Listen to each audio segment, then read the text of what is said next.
Hello and welcome back to PremierTalk TV. It's been a few weeks since we've been online, but it's good to be back and talk Premier League. So let's introduce our guests. Pierce, How's it going? Chelsea fan? cool. Ron, how you doing, man? Good, man. How you doing? Pierce, good to meet you, man. Happy to have you on the pod. Thanks, man. Nice to meet you. Yeah, it's been a couple weeks since we've been on, so there's a lot of stuff to talk about. But I mean, where do we start? If you're a Spurs fan, yeah, we're not very happy right now. We'll just start with that. I mean, where do we even start, Spurs fans? I mean, it just keeps getting worse and worse. If you don't know, Bentancur just got injured again after being out for about 10 months. So I feel really bad, for him just personally because I think he had one start and his first start back. So didn't even get 90 minutes in before being injured again. So our midfield is just absolutely just diminished right now. So yeah, I mean the injury crisis is just it's a nightmare, really. I mean, if you look at where we stand now with midfield, it's just very few and far between when it comes to talent, at least. I think our starting 11 compared to like our substitutes, it's just such a huge drop off, and when we don't have those guys, in our starting 11, we're going to lose. So it's, I predicted this though. Good. I think after that Chelsea game, I was just so upset. And I mean, like I knew we were going to lose for the next few months probably. Right. We have Van de Ven and Romero in, I'm not worried at all. When those guys aren't in, it's, anything could happen in the back. So, yeah, I mean, our substitutes it's a joke, honestly. So as a Spurs fan, we need to spend a lot in January. I mean, and not just get average players. And I think Levy, he's our owner, right?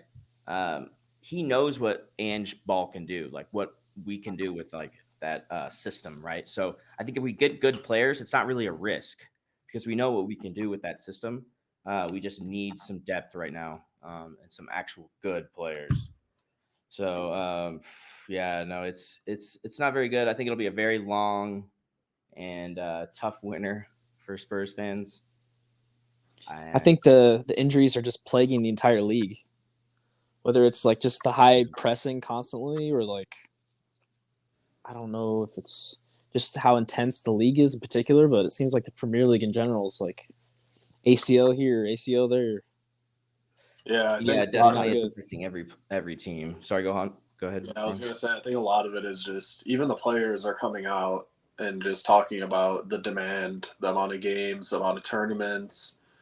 Even with the new rule now in the Prem, where it's like, hey, we're gonna add 8 minutes of stoppage time before the half and another 10 minutes at the end of the game. When you look at a regular game, they're going to be playing about 50, 60 minutes probably, but now they're upping it all the way up. I mean, they're going to be playing full 90s, and, a lot of these players are starting to get hurt, and we're starting to see that. So I wonder if it's something that, the Premier League, FIFA, they're going to start to look at and say, hey, like, is it really worth the risk of all of our players, getting injured because we want to have all these games going on? So it'll be interesting to see how players keep reacting to the situation and whether or not more of them are going to start speaking up or not about how much essentially they're just working because of the amount of games that they're playing. And it's not even just the Premier League games. I mean, so most of the players, when you look at the Premier League, most of them, not all, but like a lot of them are playing international ball, right? And Yeah. there's been how many international breaks this season already? 3 or 4. It just it adds up, and it it can be a lot on the players, especially like you said, the added time that's being added now. I mean, there's a lot of stoppage time now with all the VAR stops and checks and stuff. But yeah, no, it's I like the extra time at the end, to be honest. I think it's adding a lot of more excitement to the game. Right. And, there's a lot of goals that are happening in the 90th minute now. A lot a lot of games are being won at the last minute, which is exciting for the game. So exciting for the fans, tough for the players, but what are you gonna do? Yep. I guess So yeah, you took us down the sad side of the road here. I'll flip the script real quick. I'm loving life as a Liverpool fan right now. I'm loving it. I mean, last week 1-1 draw against City. I thought we played well. City might have deserved to win the game a little more than us, but in the end of the day, hey, we put one away and they did. Obviously, Holland again terrorizing the big six. Trent with a beautiful goal. I was just kind of upset with Holland's goal. I don't know if you guys watched the game, but you have you have the best striker in the world, and on top of the 18-yard box, for him to just be sitting in between two center halves, able to get the ball, turn and shoot, it's just, you're gifting him a chance that he's gonna score 99 out of 100 times. So that was upsetting. I thought it was just an easy finish, kind of walked it in, but on the other hand, I thought we scored a pretty good goal. But we're sitting at third place right now, 28 points. City have a tough game against Spurs, and then Arsenal, if they can't take care of business against Wolves, we could be looking at Liverpool at the top of the table after this week. And who do Liverpool play this weekend? Liverpool has why can't I not remember who they're playing? I don't know why I'm just completely drawing a blank right now on who they're about to play this week. Yeah. Well, I was literally just looking at the matches before this. How important is Salazar, that midfielder? Because you guys were definitely missing some sort of midfield pair. I know you guys got McAllister this summer as well. Yeah. But I don't think he's as important as Salazar. Yeah, I just don't like McAllister in the role he's in right now. I think because he's kind of playing a little bit deeper. I think he's just doing it more out of a necessity rather than hey, let's put him there and see if he can produce. Because I definitely think he's a little bit more box to box or even a 10. But Szoboszlai is just so good, man. The guy fits in perfectly with our defensive system of just press. He's tough. He's hard-nosed and on the ball, a little flashy. He scores some banger goals for us. But for me, I think he's the signing of the summer. He might not be the best signing in terms of level and talent, but I think just how important he is to a team. Right now, he's really making our midfield tick.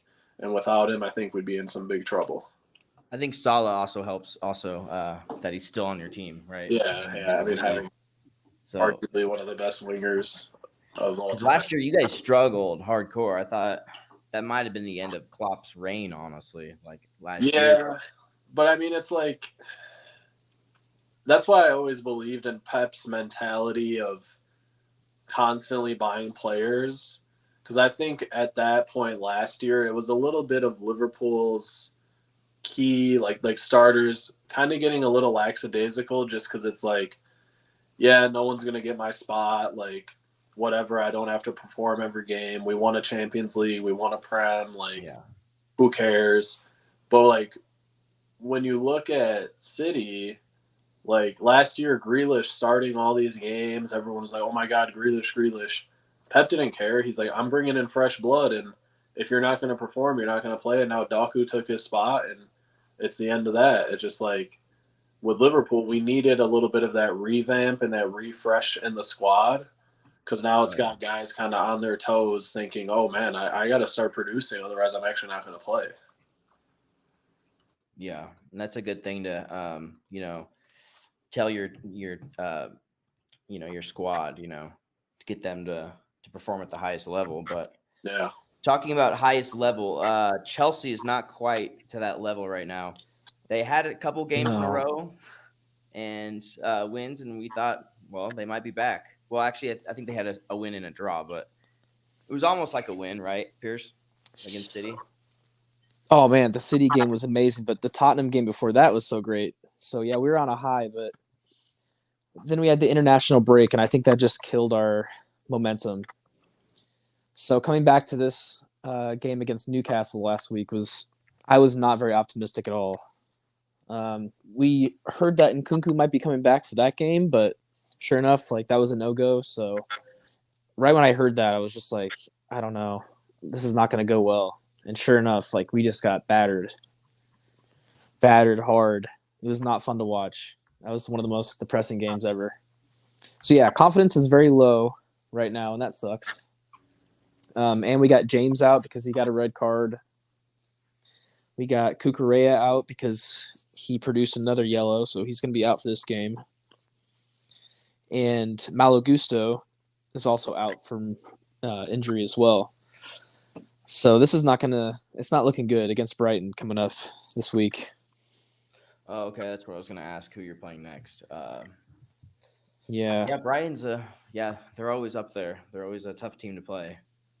So yeah, we got like history with them now because with Robert Sanchez, Cucurella, Caicedo, we have him now. We took Graham Potter and changed their whole squad. Potter. So yeah, this is like the battle of the blues right now. I mean, I feel like everyone's taking the Brighton players, even Liverpool, McAllister. Yeah, they produce good talent.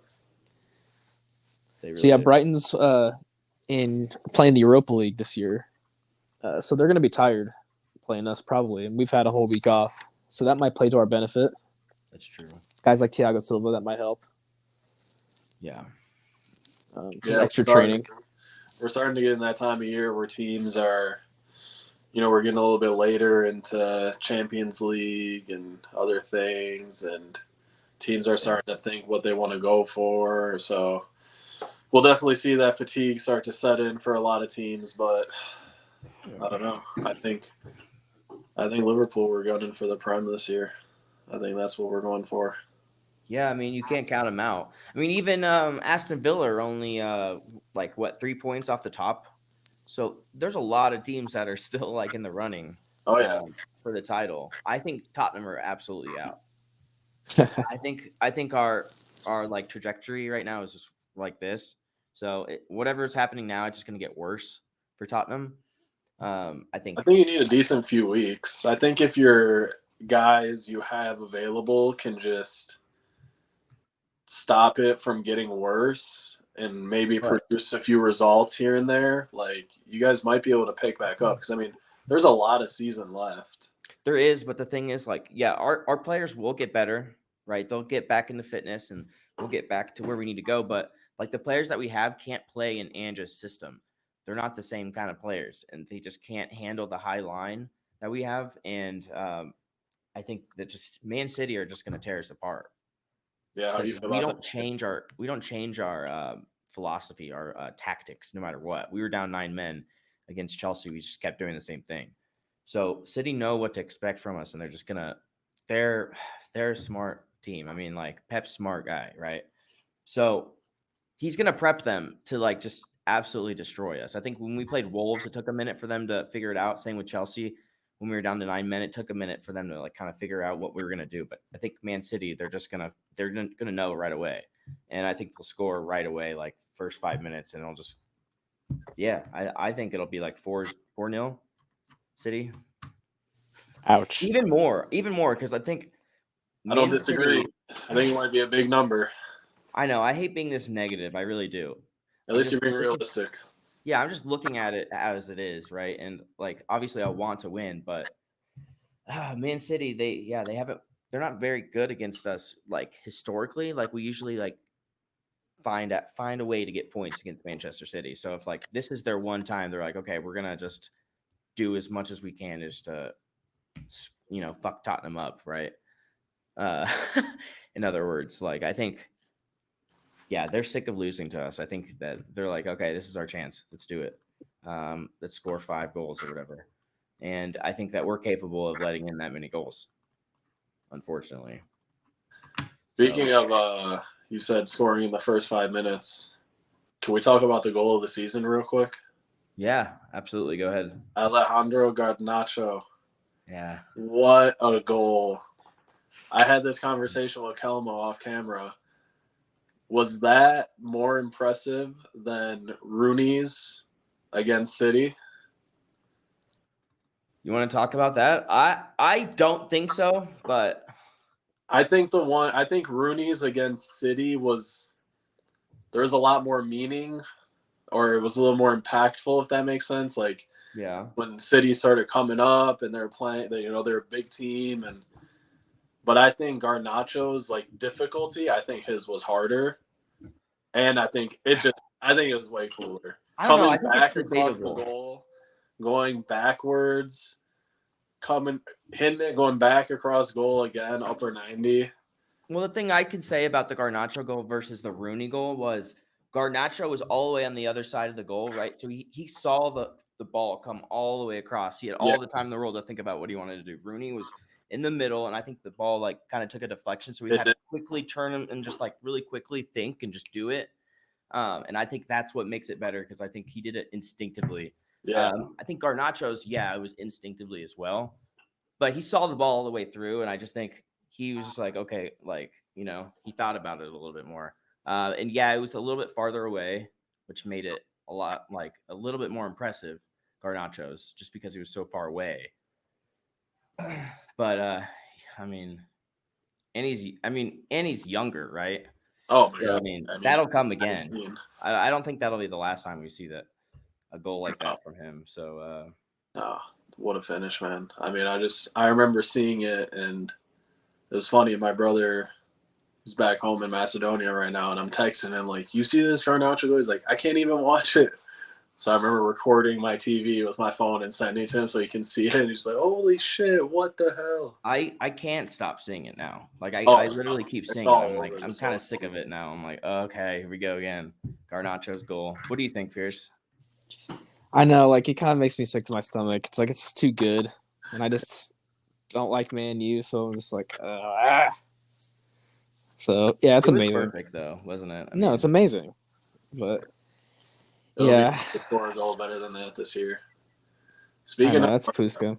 Speaking of Man U, how you feeling on your bet with Kelmo here, Parker? You got Man U, who's 2 points off Tottenham, and this is a chance for Man U to jump them in the table. Yeah, and that was another reason why when we lost both of our center backs, James Madison, Basuma's out, suspensions, and I don't know.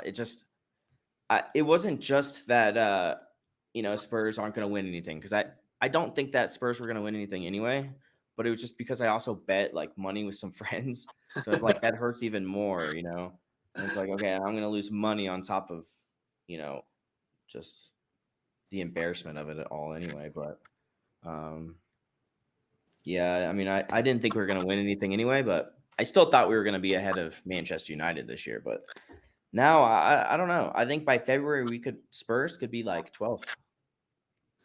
Jeez, that low? I don't see us winning that much.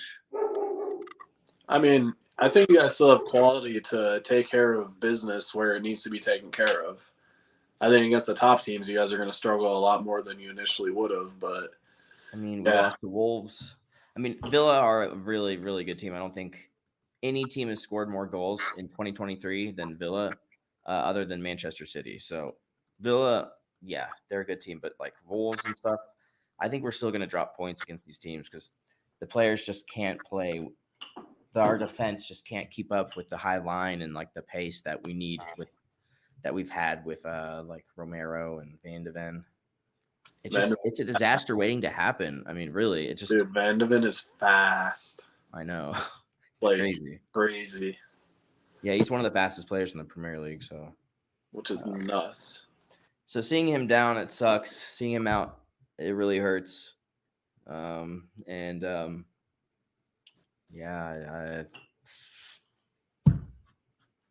yeah. So let's talk about some predictions, though. So Liverpool, I think you're playing Fulham. That's who it was? Okay. Right? I don't know why. I have to double check. But what are your predictions on that? What do you think will happen?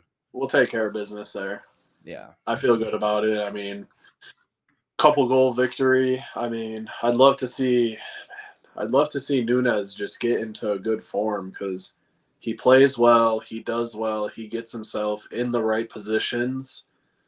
But he's just missed some sitters, and it's just like the good ones do that once in a while. The great ones don't even let it happen. And he could probably have a couple or an extra maybe 3-4 goals this year if he would have just tapped the ball into the net. But yeah, I feel good against Fulham. I think we'll just take care of business as usual. I'm hoping I'm hoping Wolves can take care of Arsenal, and then hopefully you guys can take care of City, and all will be correct in the world again. Everything will be right, and Liverpool at the top of the table. Very optimistic, Braun. Very.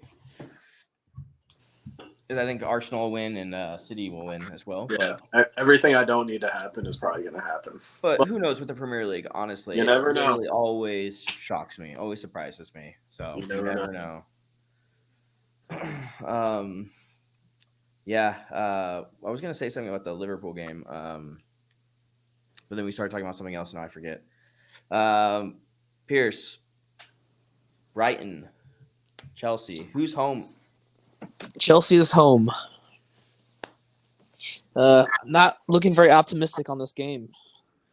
I guess the only thing that we could hope for is some type of Nkunku appearance, maybe at the end of the game. I doubt that he'll use him at the beginning of the game and then take him off. But that would be a nice surprise, like see the team sheet and see Nkunku on the team sheet, because in preseason, man, he just looks so great against teams who were playing like at their hardest against us to prove to their coaches that they want to be on the team. So preseason, I know it's like not competitive for points, but it's really competitive for like the players on the field, on the pitch. I'm a big anyway. fan. But he made Jackson look so great. Nicholas Jackson looked amazing in preseason. He was like scoring goals left and right. So I remember that. Yeah, if we can get Nkunku back on the field and like get some chemistry back up, like something to be optimistic about. But as far as the score, I mean, they're probably going to beat us like 3-1. Whoa. Maybe 2-1. I don't know. But yeah, they'll beat us, I'm sure. I can see a Chelsea victory here still. Really? I mean, we have no Reece James, no Cucurella. You know who's in very good form, though, for you guys is Raheem Sterling. Yeah, he's got some moments of magic, but he also looks like shit for like 80% of the game, and then like 20% of the game he looks great. Or like does something crazy good, and we're like, okay, what the hell? So I mean, we're gonna have Axel Disasi probably on right back. We're gonna have Ian Matson, who are on left back, and he hasn't hardly got a sniff at all this year. So I think our back line is just gonna be all whacked out.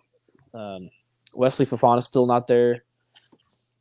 Thiago Silva just came off a huge stinker last week, so maybe he'll have something to prove. But no, I'm not looking very optimistic on this game. Maybe Cole Palmer can pull out some magic or something, but yeah, I was gonna say you guys have Cole Palmer. I don't know, when our wings are our left back and right back, especially like when we don't have those, we look terrible. We have no Chilwell, so we have no like depth at that area either. It's just not gonna be good for me. I'm not gonna have fun watching this game. I'm right there with you, man. I mean, yeah, Chelsea or Tottenham are playing Man City, so that's gonna be terrifying. Yeah, yeah, almost terrifying to the point where I know it's gonna happen, where I'm not even terrified anymore. Get it out the way before it happens. Yeah, I'm just see it coming a mile away. Yeah, first 5 minutes they'll score, and I'll just like, yeah, I'm not gonna get my hopes up or anything like that. But just chug a beer. Yeah, basically. But yeah, I mean, I'm excited for another week of the Premier League. If you guys are watching, please like and subscribe. Don't forget to do that. It helps us a lot, and we really appreciate it. So yeah, that's about it from now. Do you guys have anything else to add? Fuck DJ. I'm sorry, what with DJ? I said fuck Arsenal and fuck DJ. For sure. DJ, I'll hear that for sure and watch it. Yeah, I know. That's why I said it. Pierce, anything to add? I was going to say, Nkunku, please come back and do well. Lift our team, please. We need you. You guys have so many expensive players that you're just relying on one Nkunku. It's kind of funny. You guys got so many players. You guys got Cancelo. What was that other guy? Leslie Ugochukwu. No, the other guy you got from was it Brighton? No. Dang it, I can't remember. Caicedo, The other starts with an Cucurella, L. Leslie. That's the only thing I can think of. Leslie Ugochukwu. But we have Mikhailo Mudryk, who needs to start scoring. Oh yeah. So yeah, we got players. We got a lot of depth. Yeah, and it's funny that Just you not at guys right are back, relying left on back. one player that hasn't even played for you guys at all, really, this year. I know. He He only could be like played the in the preseason. keystone. He could be like the keystone that unlocks Mudryk, unlocks Jackson, unlocks Sterling, I mean, Palmer. that's also That being could very optimistic. extremely. You don't even know how Extremely. he's going to play, especially against Premier League teams. Well, he's just got experience. Like he's just older. Like our whole team is so young besides Sterling and Is he? Silva. Yeah, he's like 25, 26, I think. So that's old for our team. So it's just we need someone in there that's like not young that could just not Somebody do that's actually a leader. inexperienced things. You guys have Silva. He's kind of a leader. I mean, he is a leader. And Yeah. then Sterling, he's kind of old, but not really a leader. Yeah. And He does. I don't know. Sterling is such a weird one for me. no. But anyway, so yeah, we hoping Kunku could be our missing piece. Please And be if so. not, and if that doesn't work, spend another 200 mil in January. Yeah, awesome, man. Victor Osimhen. Bring him in. It's a done. No, Brighton's going to destroy our wings, though. That's how they're going to destroy us. They're going to try. So Yeah, who they got? Mitoma over there. yeah, Yeah. it's going to be scary. Yeah. All right, guys. Well, thanks for coming and talking, and we'll see you next time. Up the Chels.